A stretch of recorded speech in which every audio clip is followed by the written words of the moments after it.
High, আমি স্নেহা। আমার ইউটিউবে সবাইকে ওয়েলকাম। তো আজকে হচ্ছে বিপত্তারিণী। তো সকাল সকাল এখানে পুজো দেওয়া হয়ে গেছে, যেহেতু আজকে বিপত্তারিণী। তো আমি এখানে বিপত্তারিণী বেঁধে নিয়েছি। সকালবেলা স্নান করে সোজা আমরা বিপত্তারিণীটা বেঁধে নিয়েছি। তো এখানে আলতা পড়তে হয়, তো আমি এখানে আলতা পড়া হয়ে গেছে।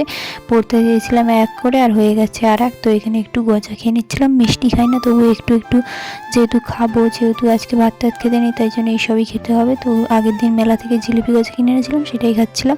তো এখানে লুচি আর তরকারি করা হয়ে গেছে। এখানে লুচি আর সাদা আলুর তরকারি করা হয়েছে। দিকে একটু সোনপাপড়ি খাচ্ছিলাম, তো এখানে সোনপাপড়ি নিয়ে নিয়েছি। আমি একটা কোকা কোলা দেখাচ্ছিলাম। তো এটা হচ্ছে তেলের বোতল না, সবাই ভাবে সরষের তেল, কিন্তু এটা সরষের তেল না, এটা হচ্ছে কোকা কোলা। কারণ এটা আগের দিন আমি তুলে রেখেছিলাম, যেহেতু সবাই খাচ্ছিল ওর জন্য আমি ওটা হাফ করে তুলে রেখেছি। সন্ধ্যের দিকে একটু পরোটা করছিলাম। এমনি সময় আমার পরোটাগুলো ফলে, কিন্তু এখন পরোটা ফুলছে না, যেহেতু এক হাত দিয়ে ভিডিও করছি, ওই জন্য অতটাও ভালো করে করতে পারছিলাম না। এর আগে আমি প্রথমবার একবার পরোটা বানিয়েছিলাম, তাও মুখে খাইয়েছিলাম পোড়া পরোটা, কিন্তু এখন আমি শিখে গেছি। আমি ভিডিও করি না তখন রুটি পরোটা সবই ফুলে, আর যখন ভিডিও করি তখনই ফোলে না। তো আজকের ভিডিওটা এখানে শেষ করছি, নেক্সট ভিডিও দেখা হবে, টাটা।